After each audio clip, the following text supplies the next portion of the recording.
apa ya. Kita akan review dulu dan review ke depan seperti apa. Kemudian kita nanti akan belajar uji hipotesis dan kemudian ada 3 ya yang bisa kita uji ya, proporsi, mean dan standar deviasi atau varians.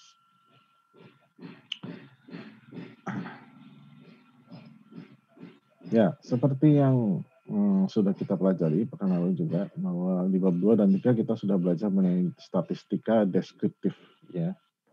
Kita summarize data menggunakan grafik, menggunakan statistik ya, seperti halnya mean atau standar deviasi ataupun proporsi ya. Nah, mulai pekan lalu kita belajar mengenai statistika inferensial ya. Bagaimana kita menggunakan data sampel untuk membuat sebuah kesimpulan inference ya terkait dengan populasi ya. Kita tertarik sebenarnya dengan populasi ya.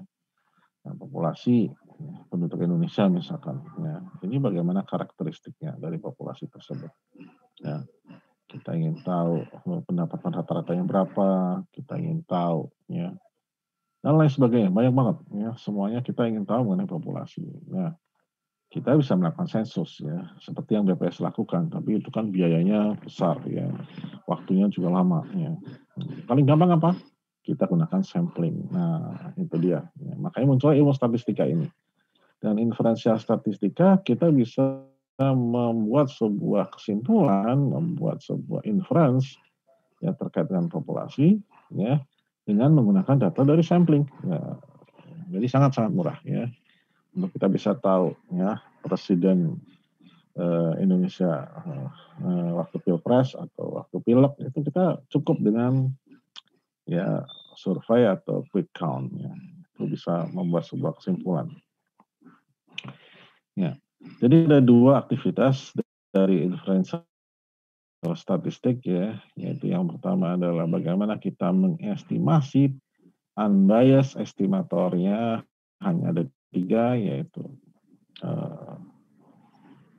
proporsi, mean dan varian atau standar deviasi. Nah, kita sudah bahas di bab 7 bagaimana kita bisa mengestimasi ya parameter dari populasi dengan menggunakan confidence interval. Artinya di dalam interval tersebut kita yakin 95% bahwa di situ ada ada parameter daripada populasi. Nah, yang kedua, ini yang akan kita bahas sekarang yaitu kita menguji hipotesis atau klaim mengenai populasi daripada parameter ya. Populasi daripada parameter.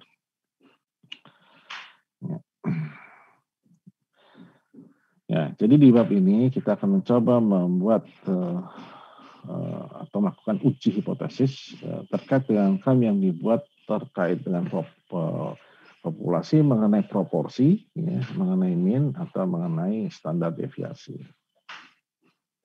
Ya, contohnya apa sih Pak? Hipotesis atau klaim-klaim tersebut. Nah, ini banyak banget. Banyak banget orang mengklaim ini banyak banget. Saya berhasil ini, saya berhasil itu. Itu kan klaim semua. Nah, kita nanti uji klaim tersebut benar atau enggak. Ya. Ini contohnya ini, Institut Genetika. Ya. Mengklaim bahwa metode X-shortnya ini ya bisa meningkatkan kemungkinan mempunyai anak perempuan. Ya. Jadi anak perempuan ini sangat dicari ya. Keluarga saya itu dari 6 anak ya. Ya. Ibu saya ya.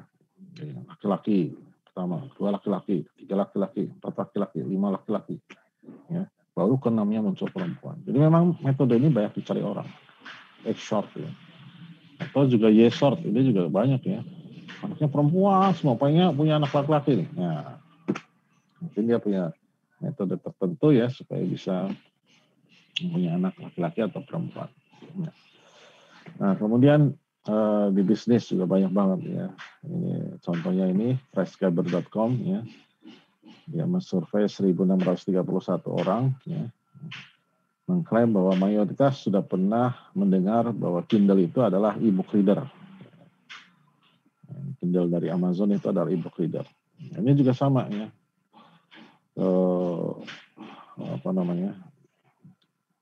Klaim-klaim juga ya. Atau di bidang kesehatan ya. Temperatur rata-rata manusia 98,6 degrees, ini Fahrenheit ya.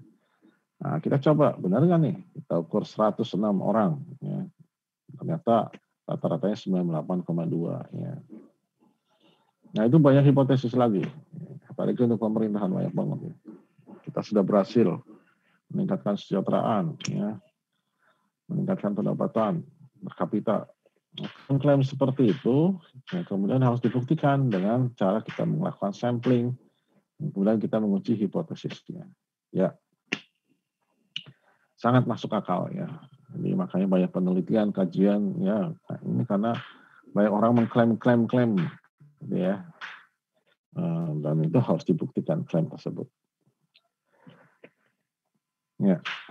Jadi sebelum kita masuk prosedur, sebaiknya kita tahu mengenai konteks daripada datanya, sumber datanya, dan juga metode sampling yang digunakan. Nah, ini penting banget ya. Karena dengan menggunakan syaratnya, ya kita melakukan informasi dan kita menggunakan simple random sampling. Ya. Jadi benar-benar harus random. Gitu ya. Baru kemudian metode-metode ini bisa kita gunakan. Ya, kita masuk ke pengujiannya dulu ya. Basicnya dulu nih, pengujian hipotesis. Baru kemudian kita masuk ke proporsi, mean, atau standar deviasi. Oh iya, jadi karena ini banyak banget, nah, untuk pekan ini kita hanya sampai ke proporsi. Ya. Pekan depan kita lanjutkan dengan pengujian mengenai mean dan standar deviasi. Ya, jadi ini mengenai dasarnya ya. Jadi yang pertama kita harus tahu dulu bagaimana cara kita membuat hipotesis nol dan hipotesis alternatif. Ya. Apa itu? Nanti kita lihat ya. Dan bagaimana menyatakannya dalam bentuk yang simbol. Sama dengan, lebih besar, lebih kecil, dan lain sebagainya. Dan kemudian bagaimana kita menghitung statistik uji. Ya, statistik uji. Bagaimana kita memilih distribusi sampling yang pas, ya. Kemudian bagaimana kita menghitung p-value atau critical value. Yang terakhir, bagaimana kita membuat sebuah konklusi, ya. Kesimpulan dengan cara yang ya simple dan non teknis, ya, nggak pakai hanol-hanolan. Ya. Nah, itu gimana tuh caranya? Ya. Nah, apa itu sih hipotesis? Ya, hipotesis adalah sebuah klaim atau statement pernyataan mengenai karakteristik daripada populasi. Ya. Jadi, ya itu yang tadi, ya klaim-klaim tadi atau karakteristik daripada populasi yang kita klaim. Ya.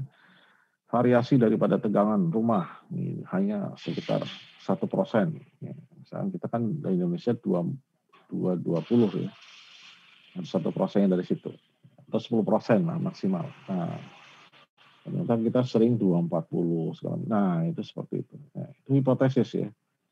Itu klaimnya.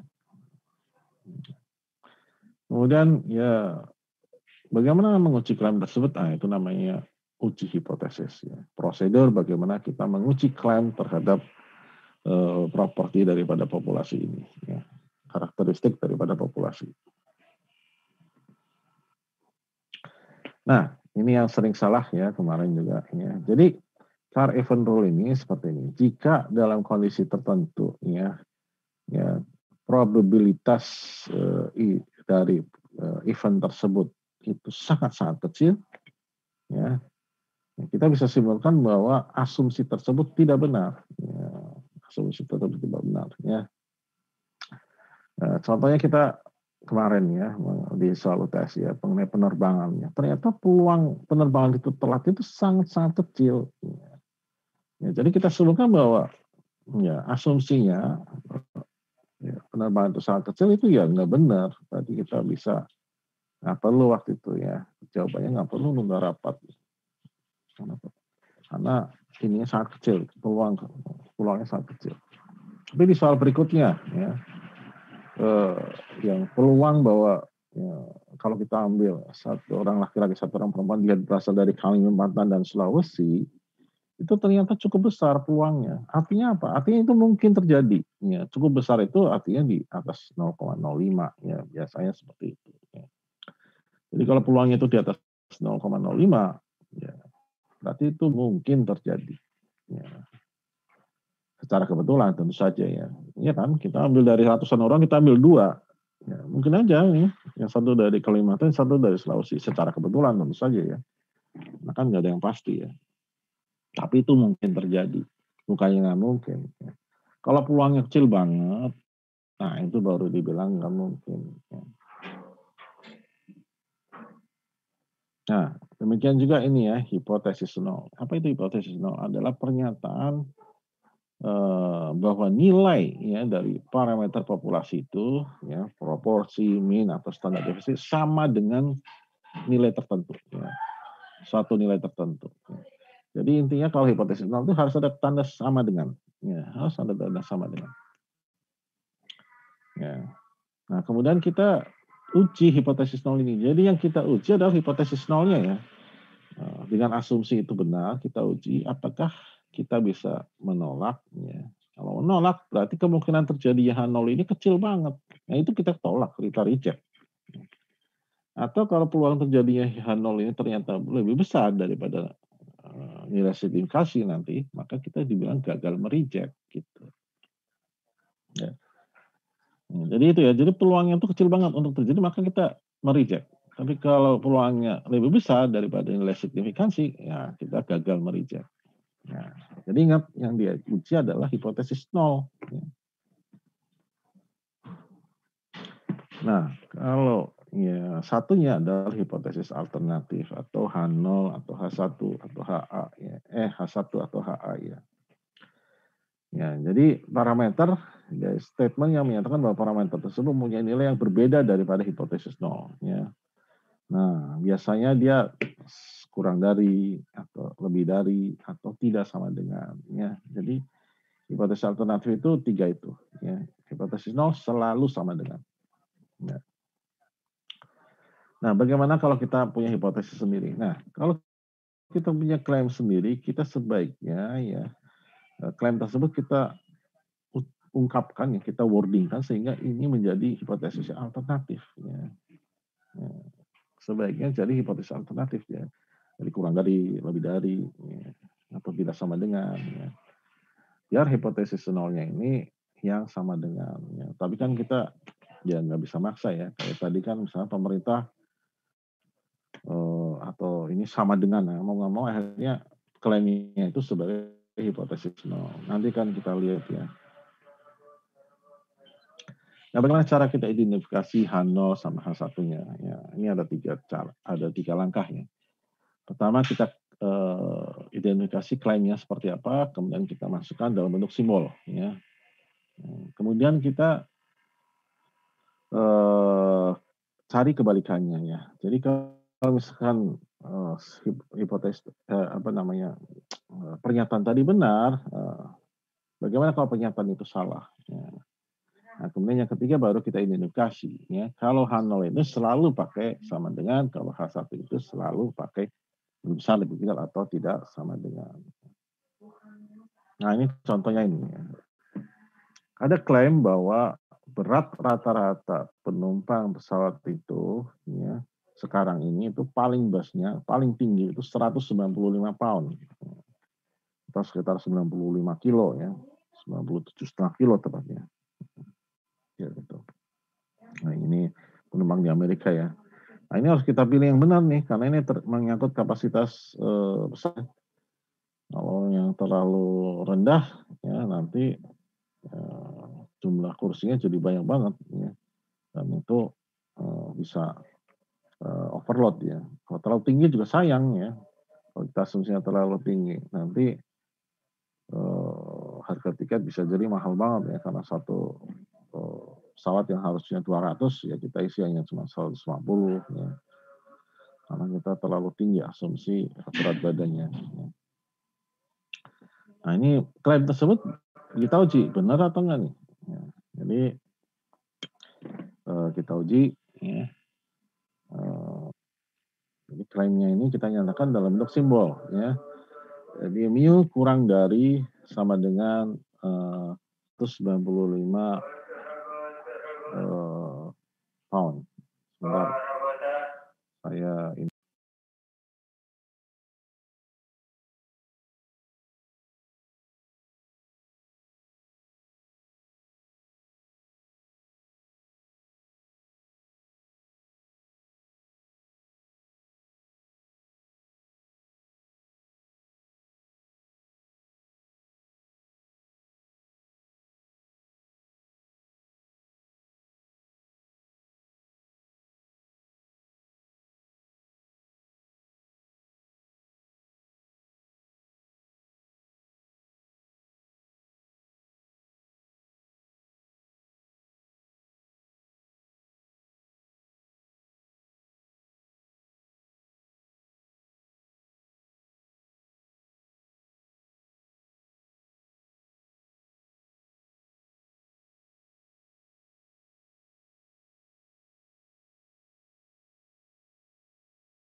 Ya, kita lanjutkan lagi ya.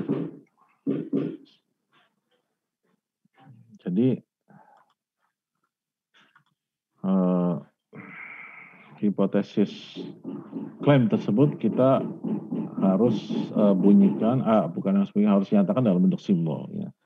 Tadi kan dibilang berat rata-ratanya penumpang itu tidak lebih dari 195. Nah, artinya apa? Artinya ini ya, mu-nya itu kurang dari sama dengan 195 pound. Ya.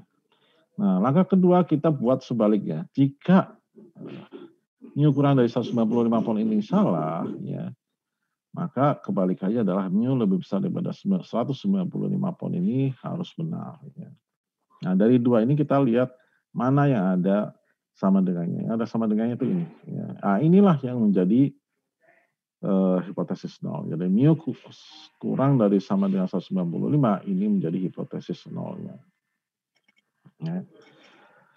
Dan mu lebih besar daripada 195 ini menjadi hipotesis alternatifnya. Ya.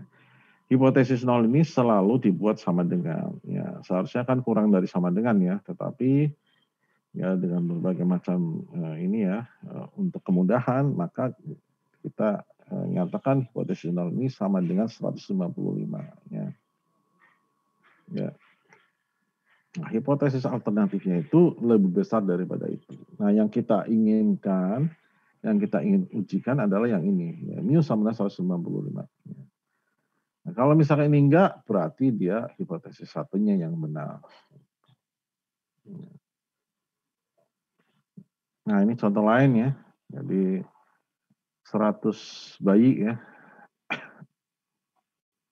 mengenai ekshot lagi ya, dari 100 orang pasangan suami istri ya.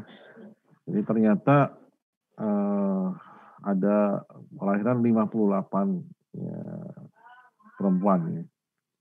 Nah, klaimnya dia adalah ekshot ini, proporsi dari perempuannya ini dengan menggunakan ekshot ini lebih besar daripada 50%. Ya, sudah jelas ini. Nah, ini H1-nya lebih besar daripada 50%. Maka H0-nya ini P sama dengan 50% atau setengah. Ya, ingat ya. Jadi selalu H0-nya ini sama dengan. Nah, setelah kita tahu H0 sama H1, baru kemudian kita pilih yang berikutnya adalah signifikansi level. Ya. Ini alfanya. Ini berdasarkan seberapa ya besar ya konsekuensinya kalau kita menolak H0. Menolak H0 yang benar. Ya. Kalau itu bahaya banget, ya, menolak H0 yang benar, kita kalau bisa kita sekecil mungkin. Ya. Signifikansinya. Ya. Tapi kan kadang sulit ya. Maka yang paling umum sebenarnya 0,05 sama 0,01. Kadang ada 0. Ya. Ya, kalau makin ilmu pasti ya makin dia makin kecil banget gitu. Makin 0,000 kalau bisa ya. Ya. Jadi kita pilih gitu ya, 0,05, 0,01 atau 0,1 ya. Ya, signifikansi level itu yang alfa tadi, ini sudah pernah kita bahas sebetulnya di seksi 72 ya. Jadi kemungkinan bahwa statistik uji yang kita hitung nanti akan jatuh di dalam area kritis, ya, region kritis, di mana hipotesis nol ini sebenarnya benar ya. Ya. Jadi ada signifikansi level ya.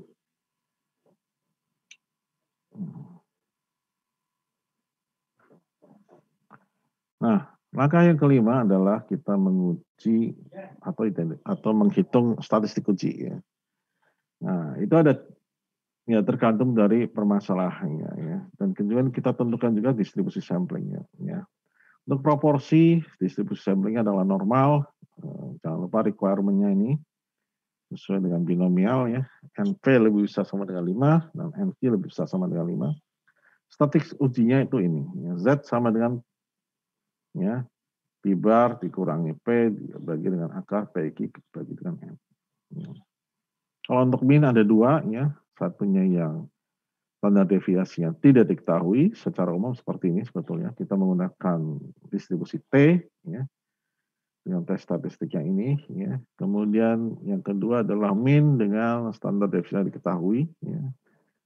Ini kita menggunakan distribusi Z, ya, ini. Dan terakhir adalah untuk yang standar deviasi atau varians, ya, kita menggunakan distribusi sampling chi kuadrat, ya. Ini requirement-nya nih ya, sangat ketat ya, yaitu dia benar-benar harus normal ya, populasinya normal ya. Kemudian statistik ujinya ya, chi kuadrat ini ya kita hitung.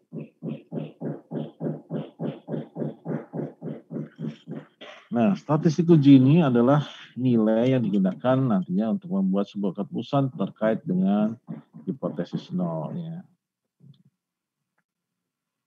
Ya. Jadi entah dia to Z, entah dia to T, entah dia chi square, ya, chi kuadrat ya. Nah, kemudian yang berikutnya adalah kita menguji, ya, kita menghitung statistik ujinya, kemudian kita temukan, kita hitung p-value-nya, atau yang kedua adalah nilai kritisnya. Jadi ada dua kemungkinannya. Bisa menggunakan p-value, bisa menggunakan nilai kritis, atau nanti bisa menggunakan confidence interval sebetulnya. Ya. Ya, contohnya ini ya, XOR tadi ya. XOR tadi kita ambil sampel 100 pasang. Ternyata yang lahir anak perempuan ada 58, yang lahir anak laki-laki ada 42 ya. Ya. Nah, kita hitung sekarang statistik ujinya ya. Ya. Ini H0-nya sama dengan P sama dengan 0,5, satunya sama dengan P lebih besar daripada 0,5 ya. Ya. Ya. Proporsi sampelnya P barnya sama dengan 58 per 100 sama dengan 0,58 ya. Jadi kalau 58 anak perempuan di dalam 100 kelahiran. Nah, kemudian kita hitung statistik ujinya. Nah, ini ya. P bar dikurangi P dibagi dengan akar PQ dibagi dengan N ya. 0,58 dikurangi 0,5 dibagi akar 0,5 kali 0,5 dibagi dengan 100. Sama dengan 1,6. Jadi statistik ujinya 1,6. Nah, kita tahu dari bab 7 ya, sebelum-sebelumnya juga ya, bahwa Z-score 1,6 ini suatu yang biasa saja ya. Not unusual ya, biasa saja ya. Ya. Nah, ya, bisa dibilang peluangnya besar ya untuk terjadi Z-score 1,6.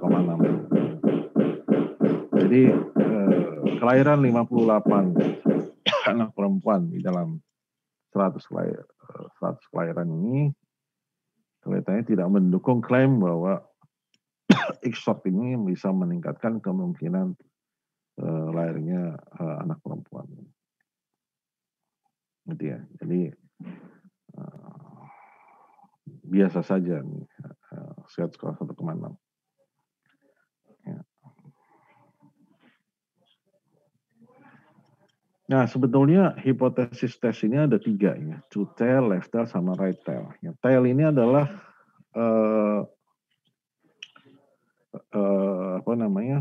area ya, yang di belakangnya nilai kritis ya. Ya. Ya, menentukan P value dan nilai kritis ini dipengaruhi oleh area ini ya. Ya, ini contohnya ini ya. Jadi untuk two tail ya. Untuk two tail ini areanya ini ada 2 ya. Jadi sebelah kanan dan sebelah kiri ya.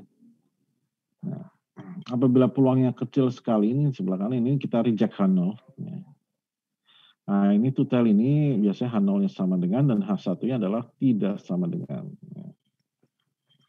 Untuk left tail H0-nya sama dengan, H1-nya kurang dari. Nah, area kritisnya itu ini, ya, critical regionnya itu ini, ya. Reject H0. Ya. Sedangkan untuk right tail, berarti H1-nya lebih dari. Nah, Ini areanya tuh di sini. Ya. Sebelah kanan ini. Ya. Ya. Ini reject Hano. Kalau dia peluangnya kecil sekali, berarti kita reject Hano. Ya. Ya. Kemudian p-value adalah probability ya, yang sebelah kanan atau untuk yang right tile. Untuk yang left tile berarti dia sebelah kiri. Ya. Dan nilai areanya, ya, nilai areanya dari statistik uji. Ya, ya ini areanya ini nih, yang merah nih.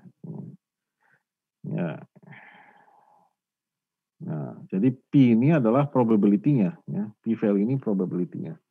Kalau dia kecil sekali berarti simpulkan asumsinya salah, reject Hano, ya. Kalau dia lebih besar daripada nilai signifikansi, ya alfa, maka kita gagal untuk menolak Hano. Ya. Ya, jadi hipotesis nol ini ditolak apabila p-value-nya ini sangat kecil, ya.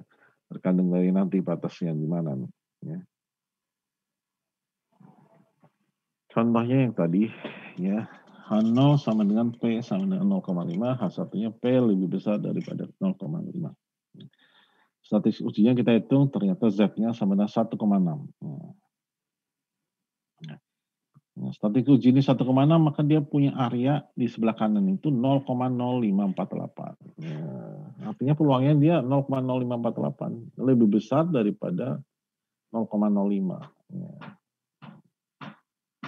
Ya. Artinya itu gagal, ya, kita gagal untuk menolak Hano. Ya. Nah, masih mungkin terjadi. Ya. Nah ini bagaimana cara kita menghitung p-value, ya. Ya. Untuk right tail, ya,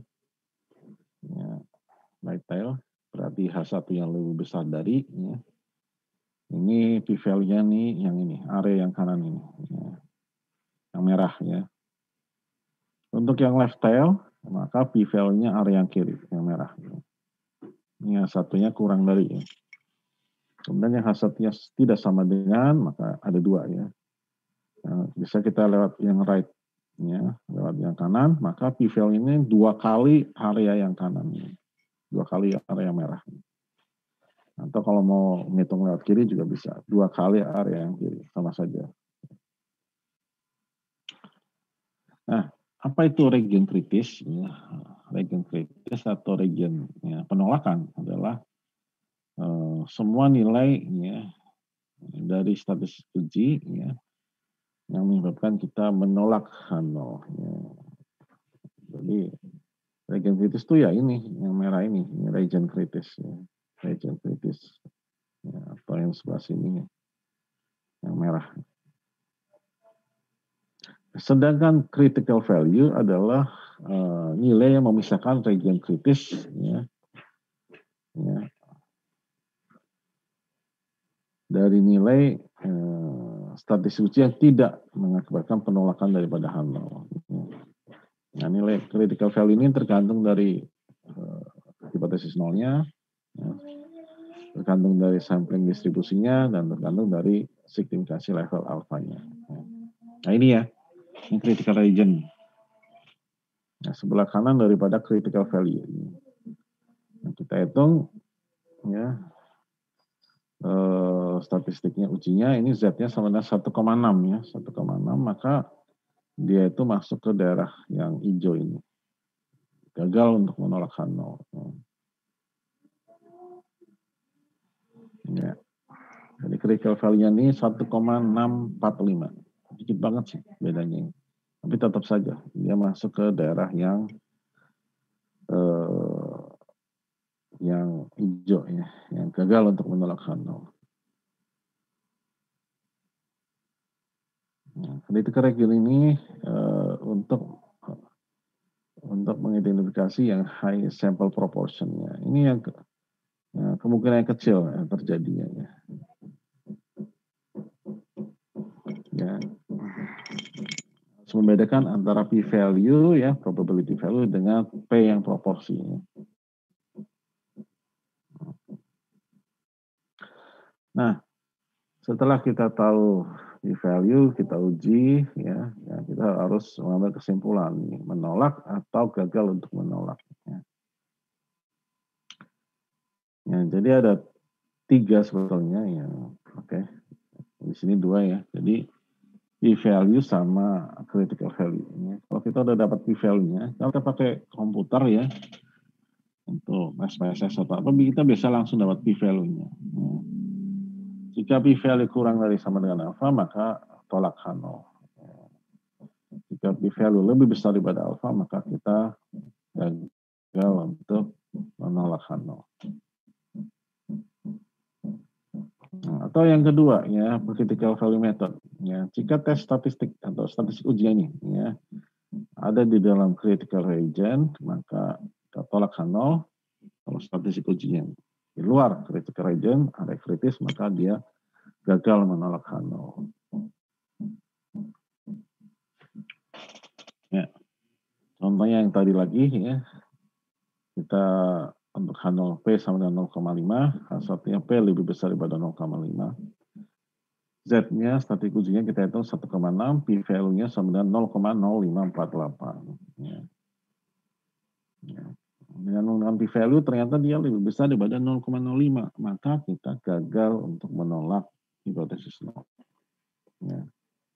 Dengan menggunakan critical method, ya, sama ya, tadi kan batasnya 1,645 ya. 1,6 ini ya satunya di area yang gagal untuk menolak hipotesis 0, yang hijau ini. Nah, baru kemudian yang ke-8 ini kita ya omongin ya konklusi berdasarkan wording berdasarkan yang non teknis ya.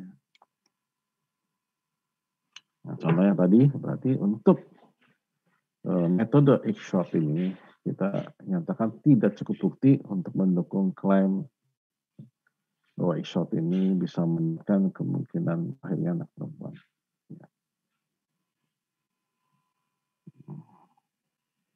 Nah, sebetulnya wordingnya ini kayak gini. Ya.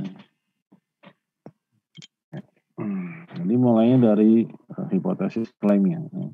Apakah klaimnya equality-nya atau enggak. Ya.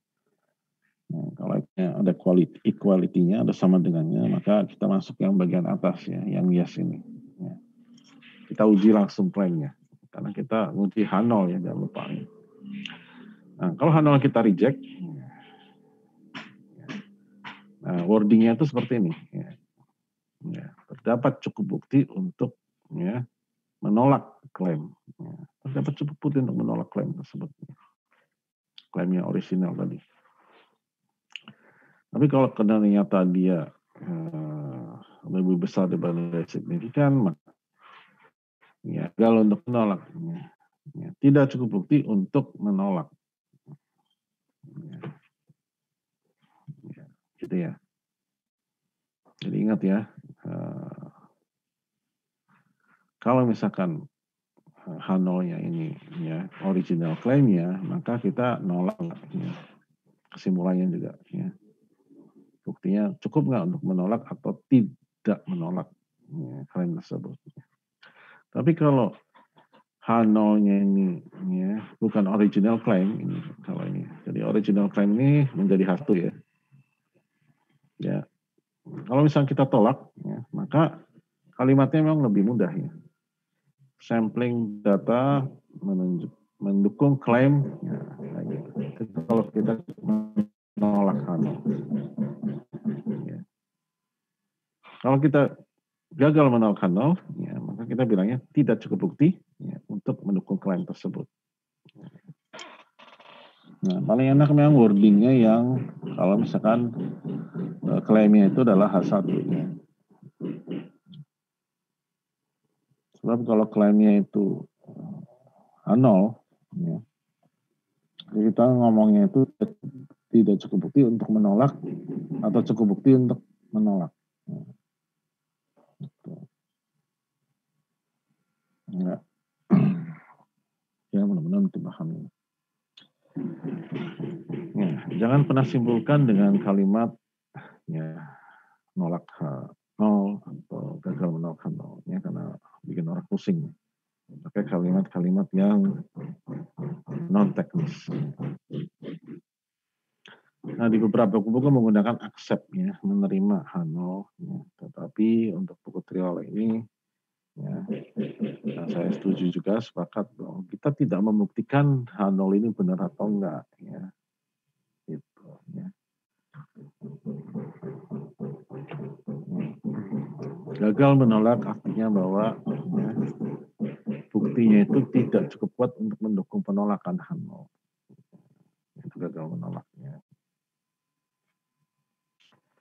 Oke, kita masuk ke R-nya. Ya, error-nya ada dua. Ya. Pertama ada error tipe 1 ya. Ya, error tipe 1 sebenarnya alfanya ini. Ya. Ya, kesalahan untuk menolak H0 ya, padahal sebenarnya ini benar. Ya. Padahal sebenarnya ini benar. Jadi kalau ini apa namanya? Hasilnya adalah fatal, maka kalau bisa error ini diperkecil. Ya. Jadi alfa ini. Ya, alfa ini.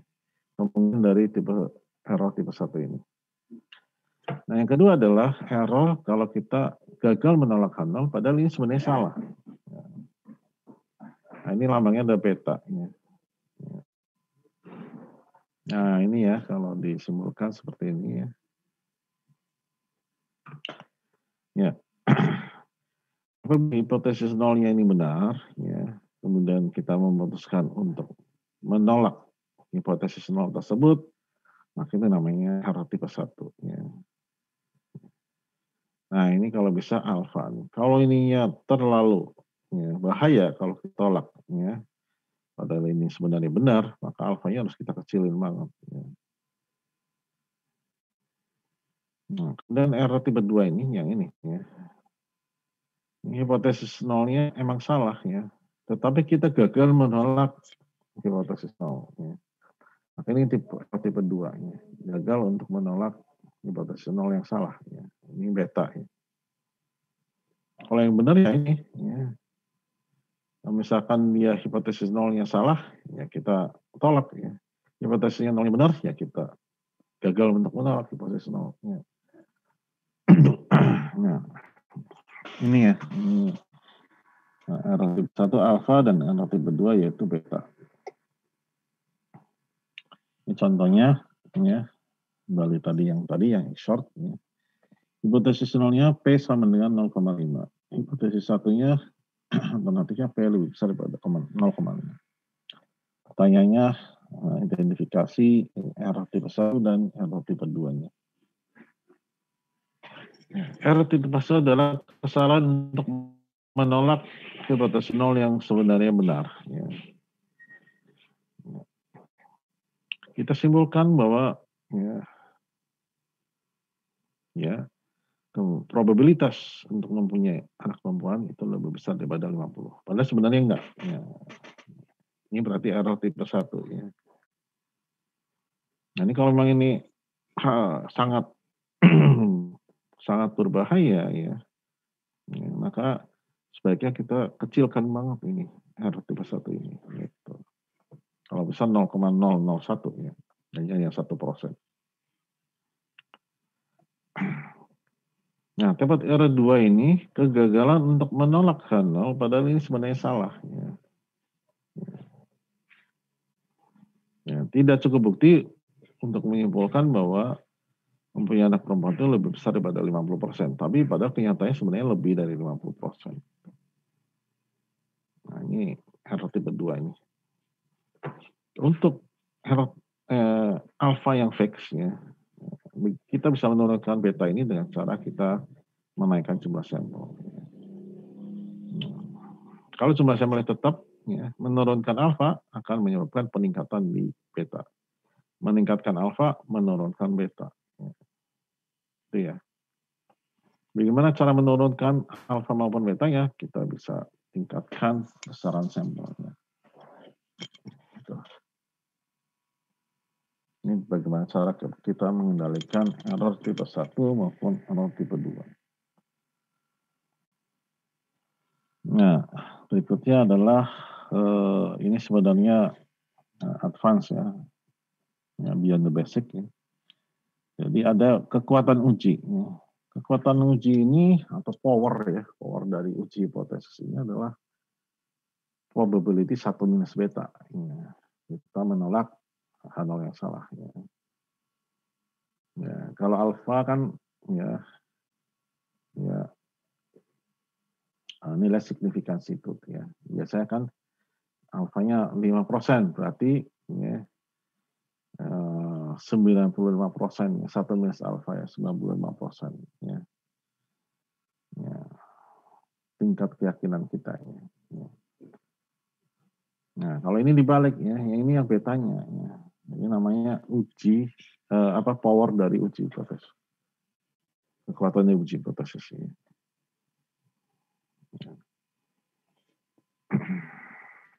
Nah, nilainya agak susah ya menghitungnya, biasanya pakai komputer ya. Dan biasanya kalau alfa ini ya, signifikansi level itu 0,05 ya, berarti 95% atau 99%. Maka kalau untuk yang power ini itu ya biasanya adalah 80% ya, atau 0,8. Atau bisa juga 0,990% ya. Ya.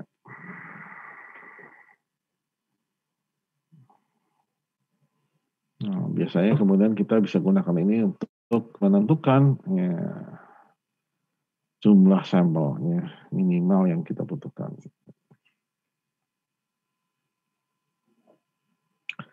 Oke, itu terkait dengan dasar pengujian hipotesis. Ya. Kemudian yang berikutnya adalah bagaimana kita menguji mengenai proporsi. Ya. Menguji mengenai proporsi. Ya.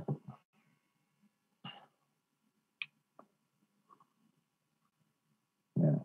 Jadi bisa menggunakan 3 ya di sini ya, p-value, kemudian metode tradisional ya, critical value sama confidence interval. Nah,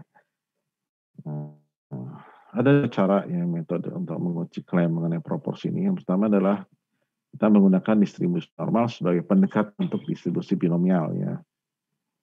Kan tadi soalnya namanya proporsi ini biasanya binomial ya. Kemudian yang kedua adalah kita benar-benar menggunakan exact method ya.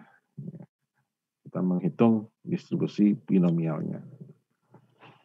Jadi pas satu ini kita ya menggunakan pendekatan distribusi normal ya. Ini notasinya ya, n sama dengan numeral atau jumlah percobaan, p barnya sama dengan x dibagi dengan n, kemudian p ya itu proporsi populasinya, ya. Kemudian q ini sama dengan 1 minus p. Kita cek dulu requirement-nya ya.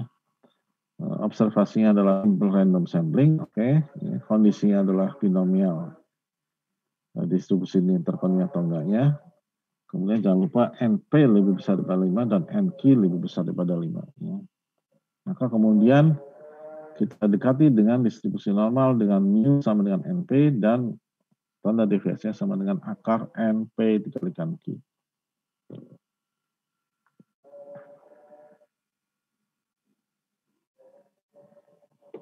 Ya, kemudian kita hitung statistik ujinya. Ya. Z-nya sama dengan P bar dikurangi P dibagi akar P kalikan Q dibagi dengan N. Nah, ada 2 cara ya. Pertama kita menggunakan p-value atau kita menggunakan critical value. Ya, tadi ya boleh salah ya, p-value ini bukan proporsi tetapi nilai probabilitas, nilai areanya. Nah, biasanya p-value ini pakai SPSS atau kalkulator atau Excel itu langsung ketemu ya. Ya. Atau bisa kita menggunakan tabel ya.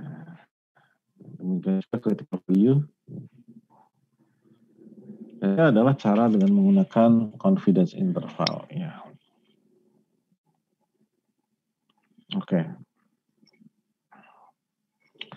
Nah, untuk cara dan metode critical area, nilai kritis atau dan PI method ini biasa menghasilkan hasil yang sama ya, karena menggunakan standar deviasi yang sama yang berdasarkan proporsi yang diklaim, proporsi yang diklaim. Ya. Nah, kalau confidence interval dia menggunakan proporsi sampel, ya, proporsi sampel. Ya.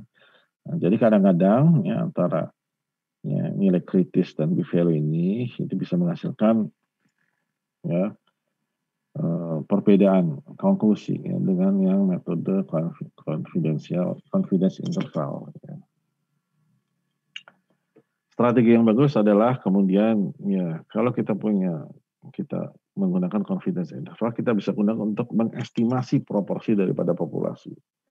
Tapi untuk menguji klaim, kita sebaiknya menggunakan p-value atau metode tradisional.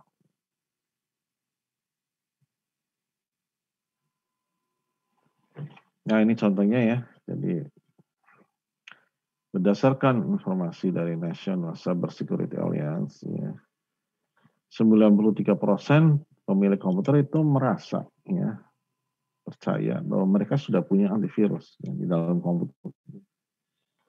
Nah, ini kan klaimnya. Kemudian kita uji, benar nggak? Kita ambil 400 sampel. Ya.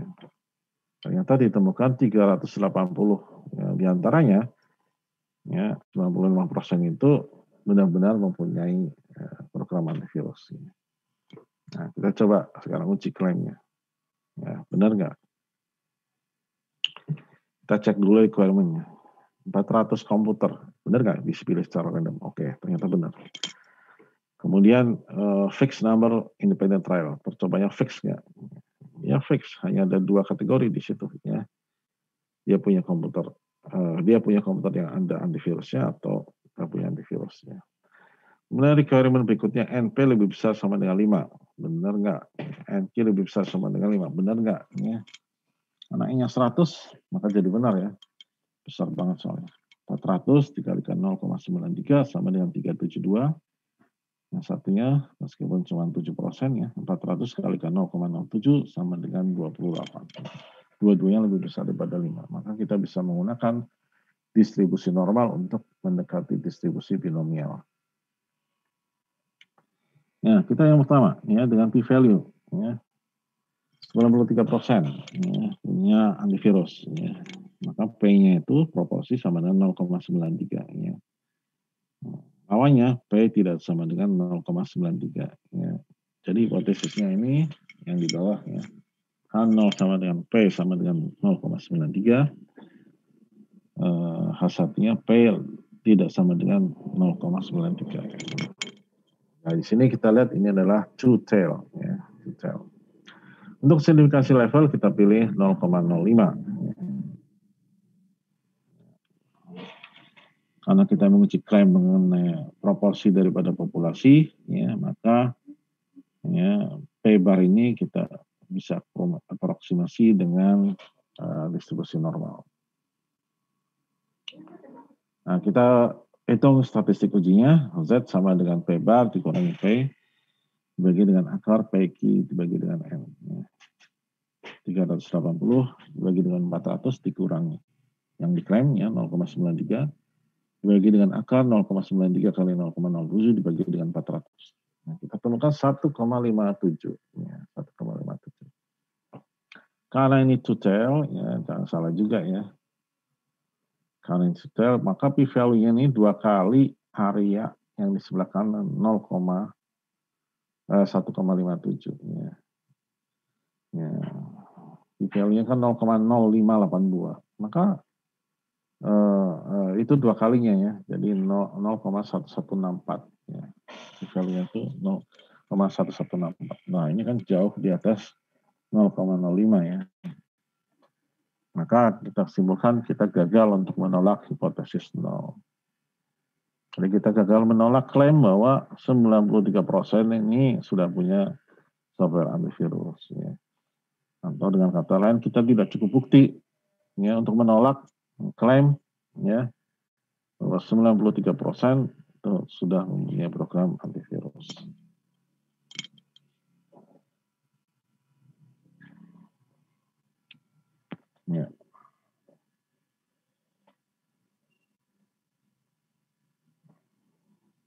Nah, yang kedua adalah menggunakan metode nilai kritis. Ya.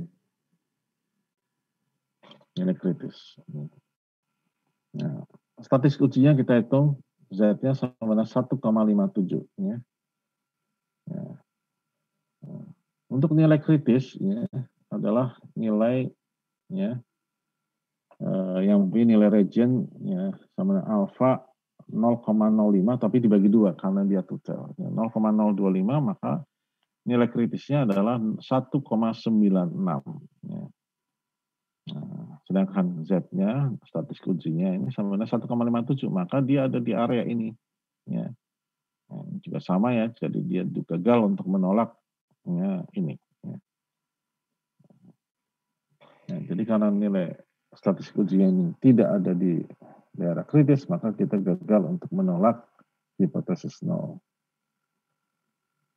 Kita gagal untuk menolak klaim bahwa 93% sudah mempunyai software antivirus. Atau kita simpulkan bahwa tidak cukup bukti untuk menolak klaim 93% komputer sudah mempunyai program antivirus. Nah, sekarang kita yang ketiga ya. Cara ketiga dengan menggunakan confidence interval ya. Klaim bahwa P sama dengan 0,93 kita uji di level 0,05 alfanya. Ya. Dengan 95% confidence interval. Ya. Dengan menghitung margin of error, ya kita bisa dapatkan P-nya ini antara 0,929 sampai 0,971. Nah, interval itu di dalamnya ada 0,93. Ya, jadi kita bisa simpulkan kita tidak cukup bukti untuk menolak klaim 93% itu sudah punya program antivirus ya, karena 93-nya ada di dalam confidence interval di mana kita yakin ya, 95% bahwa di dalamnya ada proporsi daripada populasi. Oke, itu part 1. Nah, sekarang part 2 ya. Nah, ini kita menghitung beneran nih pakai binomial ya.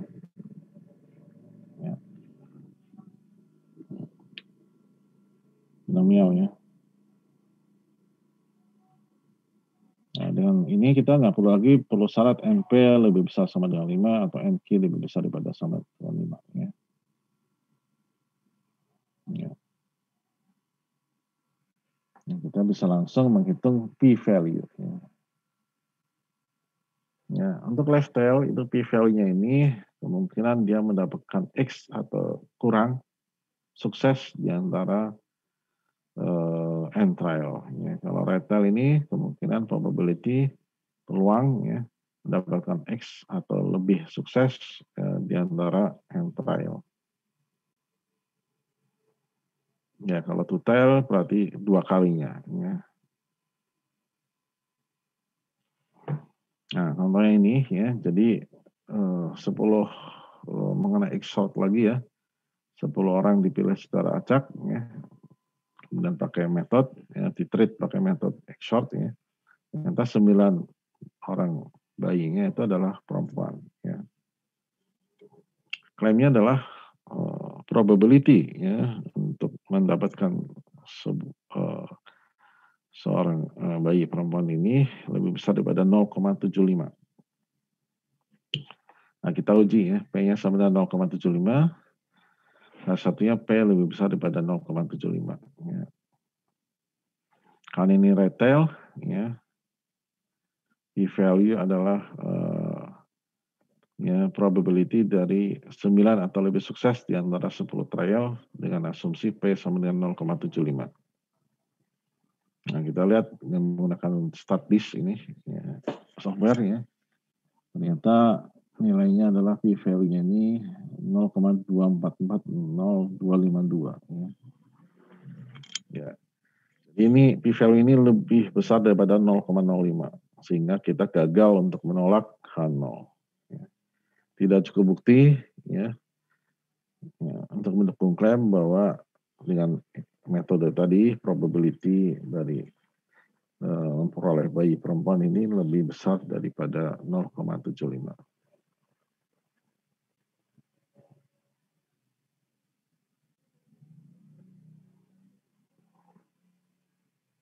Oke, banyak sudah selesai. Cepat juga ini. Ya pas lah sampai zuhur ya. Nah, kalau waktu Indonesia ini di Jakarta ya, di tempat lain mungkin beda. Ya, sampai sini ada yang mau ditanyakan, silakan.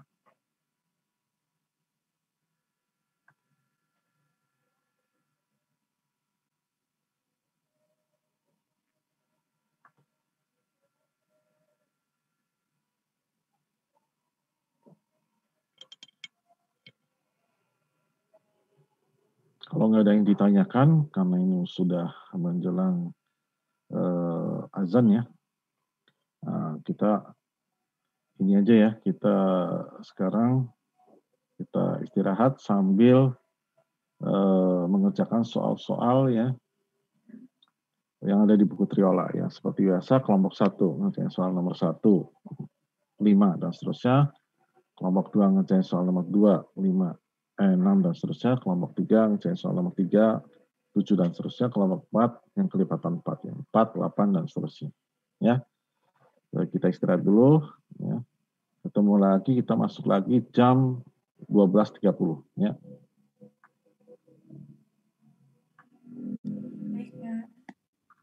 Ya.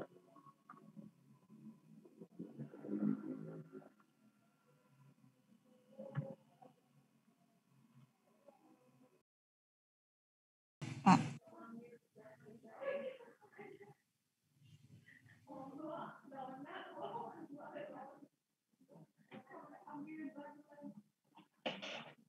Ini kan kalau misalkan H1-nya P tidak sama dengan, ini berarti kan dia cucel.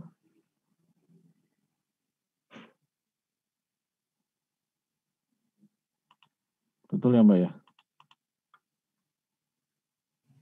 Iya Pak. Nah, jadi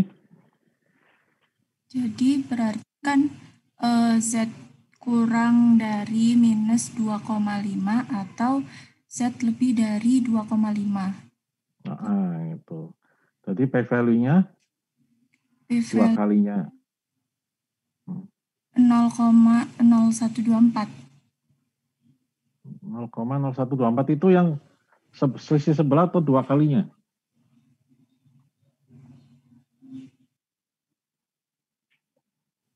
Dua kalinya Pak. Oh, udah dua kalinya itu.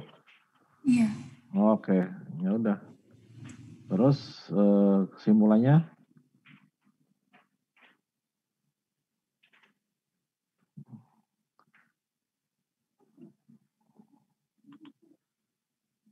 Ini harus pakai kesimpulan nggak sih nih? Kalau di soal hanya disuruh mencari p-value sama critical value-nya Pak. Ya udah, berarti. Critical value-nya berapa? Plus minus 1,9.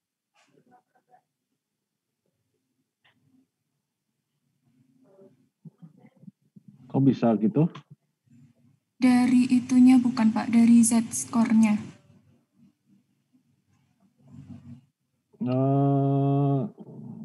Enggak lah, critical value itu kan datangnya dari alpha, kan?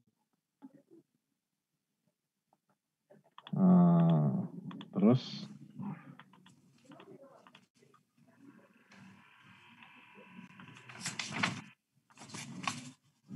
Oh itu Pak, kan alfanya 0,05 kan Pak.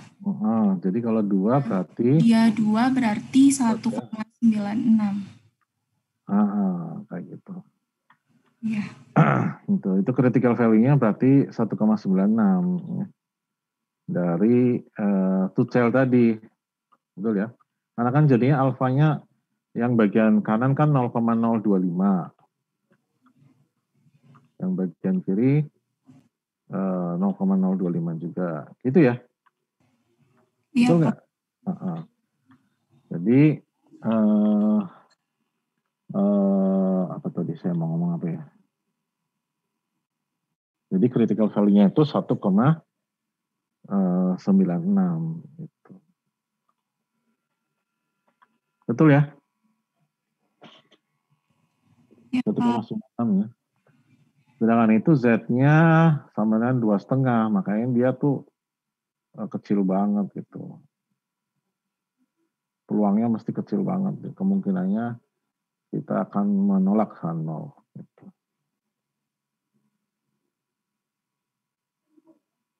Itu ya Mbak ya. Yang bingung apa tadi? Sudah Pak, sudah. Oh sudah ya. Makasih Pak. Iya. Yang soal lain loh Mbak, soal lain. Sekalian aja deh. Karena agak susah ini kontak-ganti orang nanti. Yang lain apa? Ngerjain apa? Saya belum Pak. Oh belum, itu aja baru nomor 22 aja? Iya Pak, karena tadi itu mahamin juga Pak. Oke. Oke itu ya, ada yang mau ditanyakan nggak yang lain terkait soal itu? Kalau nggak saya yang nanya nih.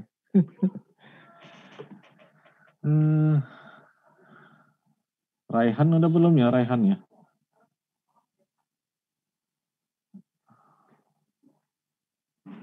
Raihan udah belum? Ya, Pak.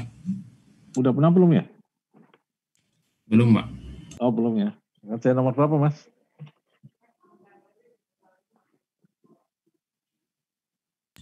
Untuk yang chapter 82 ngerjain nomor 23, Pak. 23. Wah, sama dong. Jadi gimana yang nomor 23 ini? Critical value-nya berapa? 0,05, Pak. Critical value 0,05.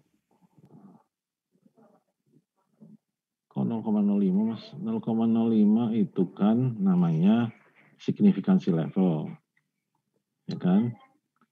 Nah, kemudian karena ini nomor 23 itu kurang dari 0,6, berarti itu critical value-nya berapa? Nah, kan berarti dia left tail. Left tail itu kalau misalkan 0,05, critical value-nya berarti minus berapa?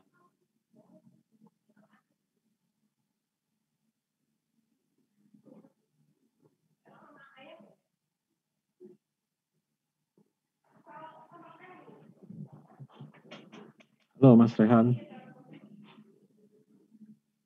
Atau Ya, P-value-nya dulu deh, P-value-nya. P-value sebenarnya dari critical value, dari statistik uji sih. Statistik ujinya kan -3. Ya. Jadi P-value-nya berapa? P-value-nya kan berarti itu peluangnya sebelah kiri dari -3 ke sebelah kiri kan? Berapa tuh nilai hasilnya? Tadi udah dihitung. 0,0013, Pak. 0,0013. Itu dari tabel ya, Mas? Iya, Pak. Ya. Dari tabel berapa itu? Ini kan ada tabelnya nih. Tabel A2. A2 ya? A2 ya.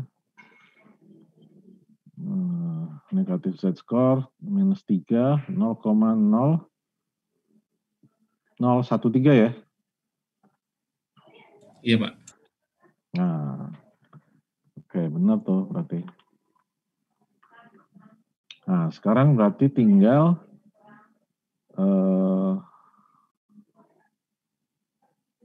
itunya berapa tuh critical value-nya.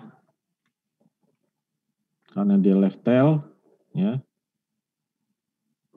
Critical value-nya berapa? Sementara signifikansi levelnya 0,05. Berarti critical value-nya berapa? Minus 1,645, Pak. Betul Mas. Jadi itu harus diingat ya. Jadi kalau misalkan kita biasa kan 0,05 tuh harus diingat tuh. Kalau right tail berarti dia 1,645. Kalau left tail berarti minus 1,645. Ya.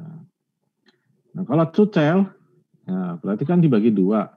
Ya, jadi 0,05 bagi 2 0,025. Jadi Z-nya agak ke kanan lagi, ya, agak makin kecil. Makin besar ya. Jadi 1,96 ya. Kalau sebelah kirinya ya minus 1,96. Itu kalau true tail, ya kan? Ya, mudah-mudahan bisa dipahami nih penjelasan saya. Sambil bayangin sih sebetulnya. Ya. Jadi kalau Z-nya itu berapa tadi? Minus 3,0 ya. Berarti kan dia jauh sebelah kiri lagi dari critical value yang minus 1,645 tadi. Jadi simpulannya dia harus di reject nanti H0-nya. Ya. Yang lain bisa ngikutin kan nih? Yang paling sering soalnya 0,05. Tapi nilai lain nanti juga kita harus hafal juga ya. 0,01 sama 0, tapi itu yang paling penting tuh. Z 1,96 kalau two tail ya. Z 1,645 kalau misalkan dia entah dia right tail. Kalau right tail berarti plus. Kalau left tail berarti dia minus 1,645. Itu dengan syarat si tim kasih levelnya 0,05. Jadi angka-angka itu ya udah di luar kepala lah ya, harus. Oke. Ya ampun, saya lupa absen dulu nih, sebentar. Sebentar, saya lupa.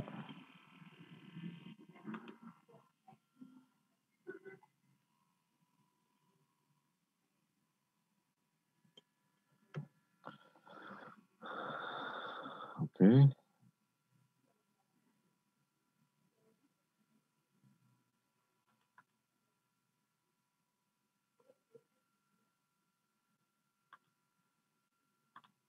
Yang lain ada lagi yang mau ditanyakan?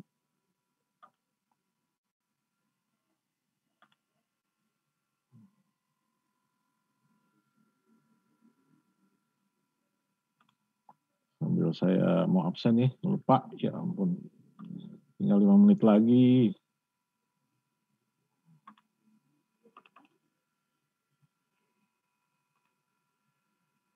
Oke.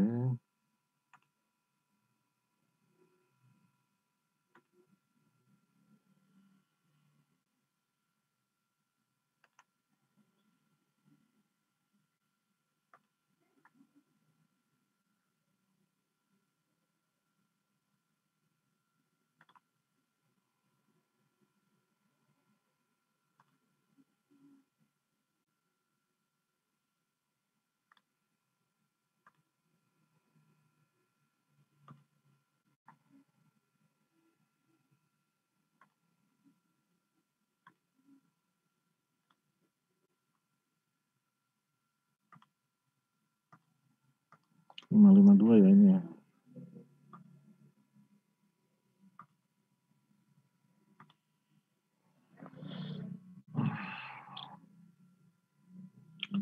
Ya, siapa yang mau ini lagi?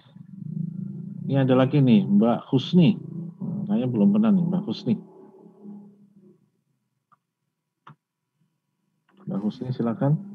Saya, Pak. Oh, Mas Husni. Oh, sorry, Mas. Gimana, Mas? Ngerjain soal nomor berapa? Section 82 nomor 15, Pak. Nomor 15. Oke, silakan, Mas. Sampai saya absen ya. Silakan presentasi dulu. Di soal nomor 15 kan disuruhnya untuk menentukan nilai dari tes statistik, Pak. Nah, terus disuruh melihat tabel 82. Nah, tabel rumus yang cocok itu adalah yang x kuadrat sama dengan n-1 dikali x kuadrat dibagi dan varians kuadrat, Pak. Nah, terus n-nya di situ diketahui 40, kemudian s-nya juga diketahui 2,28, dikuadratkan, baru dibagi sama variansnya itu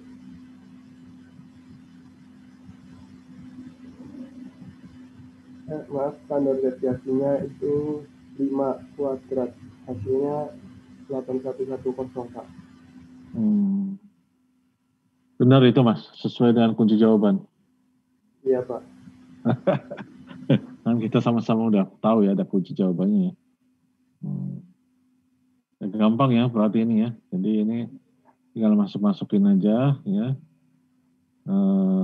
Ini kalau ini berarti menghitung statistik uji ya.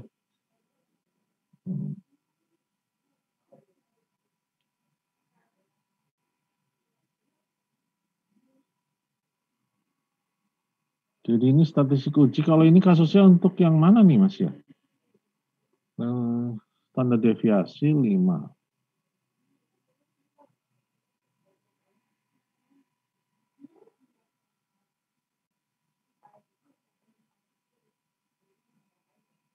Jadi ini untuk Chi ya Mas? Chi square ya? Chi kuadrat ya? Halo Mas? Maaf, kenapa Pak? Ini jadi statistik ujinya untuk yang mana nih?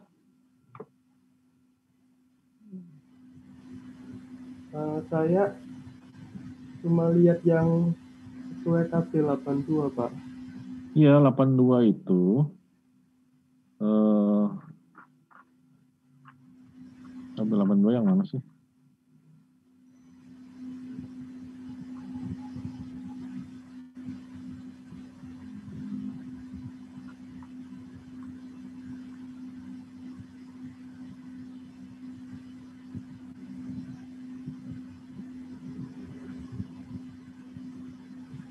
Ya justru itu tabel 82 berarti kita pakai yang mana nih? Yang paling bawah Pak. Iya kan berarti yang Chi ya Mas? Yang Chi square. Itu maksud saya Mas. Jadi statistik uji ini karena ini mengukur yang standar deviasi, maka kita menggunakan yang atau nantinya untuk menguji yang standar deviasi atau varians, maka kita menggunakan statistik uji yang paling bawah ini, yaitu yang Chi square ya. Tapi memang syaratnya berat ini, populasinya harus terdistribusi normal. Jadi bukan samplingnya yang terdistribusi normal, tapi populasinya. Nah, ini nanti harus ada pengujiannya lagi. Ya. Itu ya, adik-adik. Jadi mudah-mudahan bisa dipahami semuanya.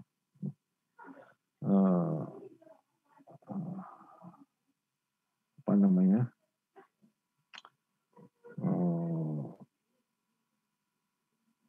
Kalau nggak ada pertanyaan lagi, ya kita tutup saja ya. Jadi intinya kalau misalkan uji hipotesis ini, ya pertama adalah kita tentukan dulu H0 sama H1-nya. Ya. H0 selalu ada persamaannya, kalau H1 ini selalu yang tidak pakai persamaan, ya. Entah dia lebih besar, lebih kecil atau tidak sama dengan. Ya. Kemudian setelah itu kita tentukan dulu statistik level signifikasinya.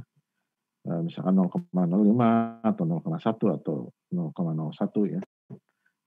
Setelah itu kita hitung statistik ujinya. Ya, statistik ujinya. Ya mudah-mudahan nanti lagi ya, makin banyak latihannya, uji hipotesis ini sangat-sangat mudah ya. Sebenarnya kalau kita patokan 0,05 gampang banget tadi sudah saya bilang ya, statistik ya, critical value-nya kalau misalnya 0,05, kalau right tail, left tail itu 1,645, kalau right itu plus, kalau left itu minus ya 1,645, kalau misalkan two tail berarti dia minus 1,9 ya, 96 ya.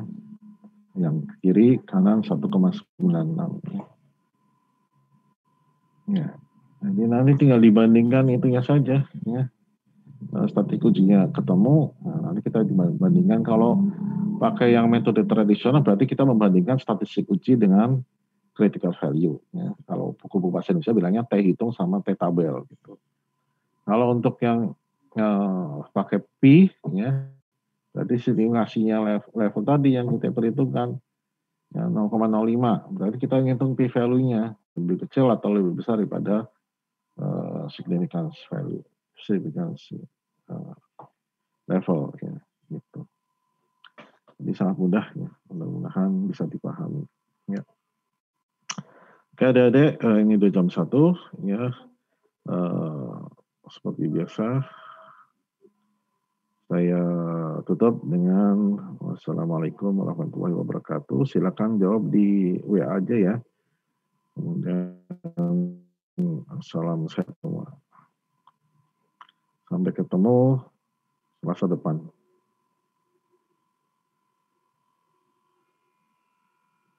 Oke, silakan dari